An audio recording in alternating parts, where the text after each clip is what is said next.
Hey guys, for more videos on digital marketing, please subscribe to my YouTube channel and press the bell icon. Hello friends, मैं उदित। इस video में हम discuss करेंगे keyword difficulty क्या होता है। अब जैसे हमने कीवर्ड डिस्कस कर लिया, कीवर्ड के टाइप्स डिस्कस कर लिए, सर्च क्वेरीज डिस्कस कर ली, ठीक है ना, कीवर्ड डेंसिटी डिस्कस कर ली। तो अब एक इम्पॉर्टेंट फैक्टर और है जिसको बोलते हैं कीवर्ड डिफ़िकल्टी। मतलब जो भी कीवर्ड आप चूज़ करोगे उससे टॉप पे आने में आपको टाइम कितना लगेगा, बहुत इंपॉर्टेंट चीज़ है ये। अगर आप कुछ ऐसे कीवर्ड्स ले लो जिसकी डिफ़िकल्टी लेवल बहुत ज़्यादा हो तो फिर आप महीनों और सालों लगे रहोगे, आप रैंक नहीं कर पाओगे और आपको पता ही नहीं है कि इस कीवर्ड से टॉप पे आने के लिए कितना एफर्ट करना पड़ेगा। तो इस वीडियो में मैं आपको बताऊंगा कि अगर आप कोई भी कीवर्ड चूज़ करते हो उस कीवर्ड पे कितनी मेहनत करनी पड़ेगी उसको फर्स्ट पेज पे लाने के लिए। फर्स्ट पेज पे लाने के लिए, टॉप पे नहीं। फर्स्ट पेज पे पहले आ जाएगा, फिर टॉप पे हम और मेहनत करेंगे तो वहाँ पे भी आ जाएगा। लेकिन अभी जो हम बात करेंगे वो है फर्स्ट पेज पे कैसे लेके आना है। तो कीवर्ड डिफ़िकल्टी का मतलब है how hard it would be to rank for a particular search query. कितनी मेहनत करनी पड़ेगी उस पर्टिकुलर कीवर्ड पे उसको रैंक कराने के लिए सर्च इंजन पे। अब यहाँ पे बेसिकली कीवर्ड डिफ़िकल्टी तो आपको पता चल गया कि मतलब मैं टफनेस की बात कर रहा हूँ, कितना टफ है उस कीवर्ड पे काम करके उसको टॉप पे लाना। अब क्या होता है, हमारे पास दो टूल्स हैं जो तो बहुत सालों से यूज़ करते हुए आ रहे हैं लोग, जिसको बोलते हैं गूगल कीवर्ड प्लानर। तो गूगल कीवर्ड प्लानर शुरू से ही कीवर्ड डिफ़िकल्टी तो नहीं, कीवर्ड कंपटीशन दिखाता रहा है। तो कंपटीशन का मतलब भी है कि अगर जिस कीवर्ड का कंपटीशन ज़्यादा है उसमें ज़्यादा टफ है टॉप पे आना, जिसमें कंपटीशन कम है आप जल्द टॉप पे आ सकते हो।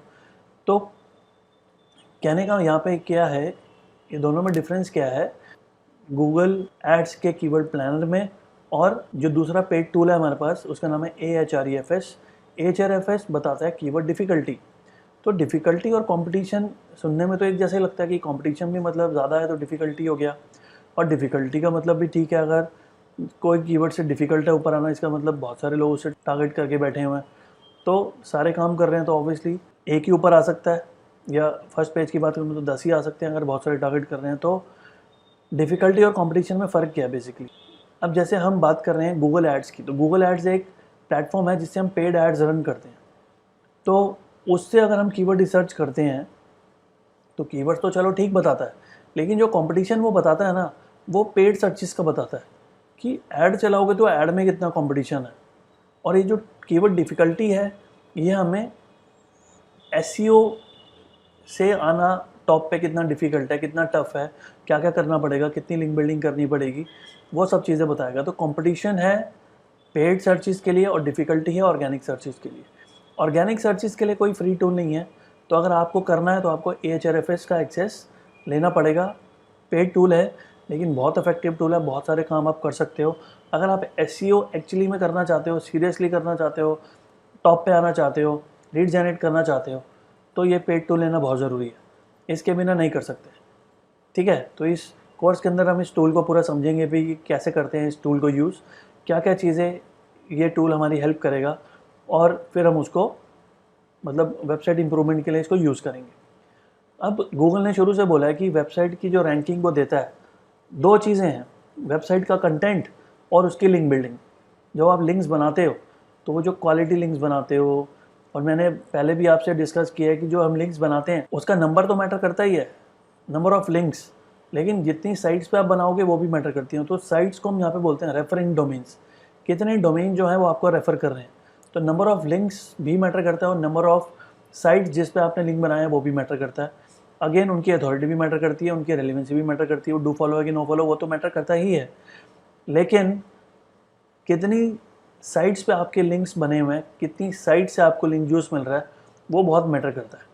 तो बेसिकली ये जो टूल है ये जो हमें कीवर्ड डिफ़िकल्टी बताएगा, ये किस बेसिस पे बताएगा, क्या क्राइटेरिया है इसका, ये देखता है कि टॉप 10 पे कौन कौन से रिजल्ट्स आ रहे हैं और उन टॉप 10 रिजल्ट्स की एक एक साइट के जो लिंक्स हैं वो कितनी साइट्स पे बने हुए हैं और उनकी करंट पोजीशन क्या है सीआरपी के अंदर।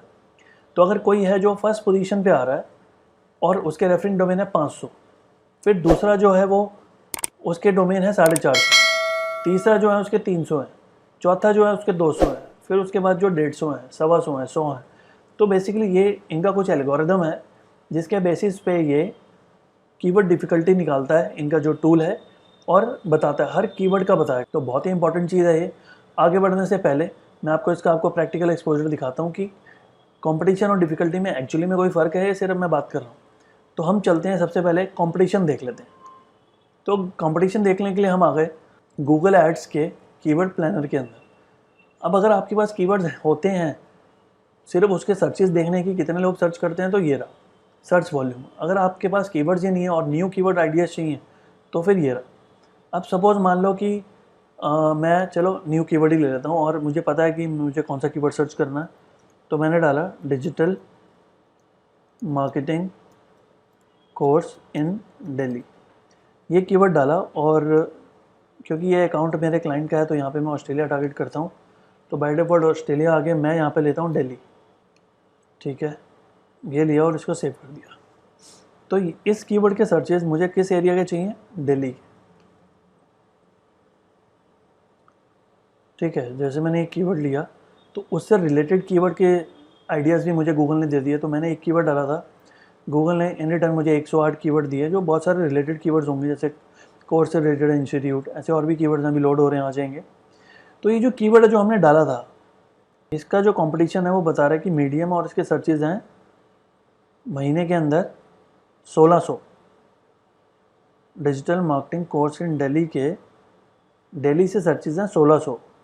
अभी प्रॉपर्ली बता नहीं रहा है, तो मैं काम क्या करता हूँ, लोकेशन में दोबारा जाके यहाँ पे फिर से दिल्ली लिखता हूँ, क्योंकि दिल्ली ना 3 पार्ट्स में डिवाइड कर दिया। तो दिल्ली मैंने दिल्ली इंडिया सिटी लिया था, अब दिल्ली इंडिया यूनियन टेरिटरी ले लेता हूँ। और फिर मैं लेता हूँ न्यू दिल्ली, तो न्यू दिल्ली भी ले लिया। तो ये 3 जगह ले ली, Delhi India union territory, new Delhi India. तो देखते हैं इससे क्या होता है। 1600 का 1600 रहता है, ये कुछ बढ़ता है। अब ये आपको दिख रहा होगा बढ़ के हो गया 8100। अब गूगल जो है वो इतना फ्रीक्वेंटली अपडेट तो करता नहीं है। अब अगर मैं ये दिल्ली की जगह पे दिल्ली एनसीआर लेता हूँ, मतलब मैं अगर नोएडा लेता हूँ,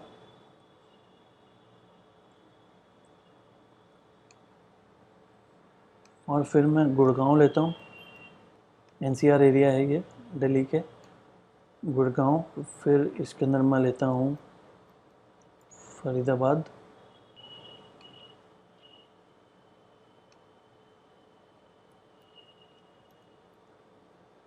फिर हम लेते हैं गाज़ियाबाद,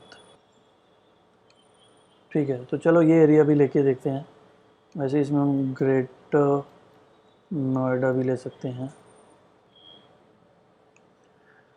तो अगर ये लेते हैं, कीवर्ड अभी भी वही है, digital marketing course in Delhi. तो अब देखते हैं 8100 रहता है, या कुछ इंक्रीमेंट होता है इसके अंदर। अब ये हो गया 9900। अब अगर मैं इन सबको हटा के इंडिया ले लूँ तो हो सकता है थोड़ा और बढ़ जाए, ठीक है। तो ये 9900 बता रहा है और कंपटीशन मीडियम बता रहा है, तो कुछ पॉइंट्स में तो आ नहीं रहा है, कुछ नंबर में नहीं आ रहा। तो मैं क्या काम करता हूँ, यहाँ पे ये पूरे कीवर्ड्स में डाउनलोड कर लेता हूँ। डाउनलोड करने के बाद मैंने ये कीवर्ड आइडिया जो गूगल ने मुझे दिए थे, ये हम ओपन करते हैं। और ये जो पहला कीवर्ड था हमारा, कोर्स इन दिल्ली, इसको जैसे मैंने येलो कर दिया, तो ये जो कीवर्ड है मंथली सर्चेज 9900, कंपटीशन मीडियम, और नंबर में आ गया 48%, ठीक है। 1 to 100 होता है, ये 48% कंपटीशन बता रहा है। इसका कंपटीशन का मतलब जो हम समझ सकते हैं कि टफनेस लेवल है, लेकिन with regard to paid searches है, ऑर्गेनिक नहीं। हम अब देखते हैं दूसरा। तो यही सेम कीवर्ड मैं लेता हूँ और चलते हैं अपने दूसरे टूल में, जिसका नाम है AHREFS। तो बहुत सारी चीज़ें बताता है ये। साइट एक्सप्लोरर में हम बाद में आएंगे, कंटेंट एक्सप्लोरर में भी आएंगे। अभी हम कीवर्ड्स देखने आए, तो हम कीवर्ड डाला और इंडिया है यहाँ पे, ओके। तो दिल्ली डालूँ तो आता है, कुछ भी नहीं आया। तो बेसिकली ये आपको स्टेट सिटी लेवल पे नहीं बताएगा, ये कंट्री लेवल पे बताएगा। तो कोई बात नहीं, चेक करते हैं। फिर भी मेजॉरिटी ऑफ द सर्चेस तो इसके दिल्ली से ही हैं। तो आपने देखा कि वहाँ पे भी 48 बता रहा था, यहाँ पे भी टफनेस 47 ही है, तो वो ज़्यादा डिफरेंस नहीं है। लेकिन स्टिल यहाँ पे एक चीज़ और बहुत काम की बता रहा है कि यहाँ पे एक आपको आइडिया दे रहा है कि we estimate that you will need backlinks from 74 website to rank in top 10 for this keyword. वो कह रहा है अगर इस कीवर्ड से टॉप पे लाना है अपने वेबसाइट को, तो आपको 74 डिफरेंट वेबसाइट्स पे लिंक बिल्डिंग करनी पड़ेगी।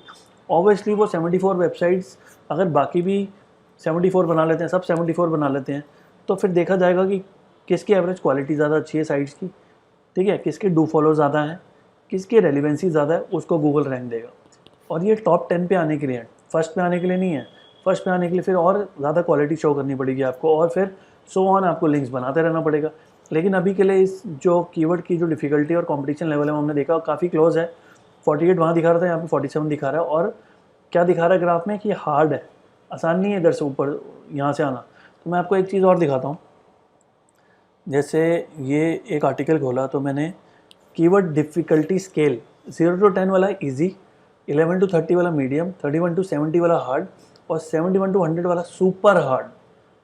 मतलब अगर ई कॉमर्स की बात करें ना, तो ई कॉमर्स के अंदर या हम कभी कभी ब्लॉगिंग की भी बात करें तो बहुत सारे कीवर्ड ऐसे होते हैं जिनका कंपटीशन होता है 100। तो 100 मतलब 2-4 का हो तो समझ में आती है, सबका होगा तो कहीं कहीं फील्ड्स में कंपटीशन टू मच रहता है। और उस टू मच कंपटीशन में अगर आप एंटर करते हो तो एसईओ के अंदर तो फिर आपको पेशेंस रखना पड़ेगा। पेशेंस नहीं है तो फिर आपके लिए पीपीसी है, ठीक है। इसलिए बहुत सारे लोग छोटे स्केल पे जब ई कॉमर्स करते हैं लॉन्च, तो मैंने देखा है कि वो सोशल मीडिया यूज़ करते हैं। पीपीसी वो अफोर्ड नहीं कर सकते, एसईओ वाला पेशेंस नहीं है उनके अंदर, तो वो सोशल मीडिया से अपना प्रोडक्ट सेल कर लेते हैं और काफ़ी सेटिस्फैक्टरी सेल करते हैं, तो वो इशू नहीं आता, ठीक है। तो बेसिकली ये 2 टूल्स हैं। देखो, डिफ़िकल्टी और कंपटीशन में मैंने आपको डिफरेंस बता दिया। डिफ़िकल्टी वाला जो पेड टूल है वो हमें ये भी बता रहा है कि कितने लिंक्स मिनिमम आपको रिक्वायर्ड हैं फर्स्ट पेज पे आने के लिए, तो ये भी एक हमारे लिए बहुत बड़ी हेल्प हो जाएगी। अब ये टूल जो है हमें बहुत सारी और चीज़ें बताता है कि मेरे कॉम्पिटिटर्स ने कौन कौन सी साइट्स पे लिंक बनाए हैं। मैं सीधा उन साइट्स को डाउनलोड कर लेता हूँ, उन्हीं में से क्वालिटी साइट्स निकाल लेता हूँ, रेलिवेंट निकाल लेता हूँ, उसी पे लिंक बिल्डिंग कर देता हूँ। तो चीज़ें बहुत आसान होंगी, लेकिन करेंगे लेटर ऑन। तो अभी इस टॉपिक के लिए इतना ही। See you in the next video. Thank you.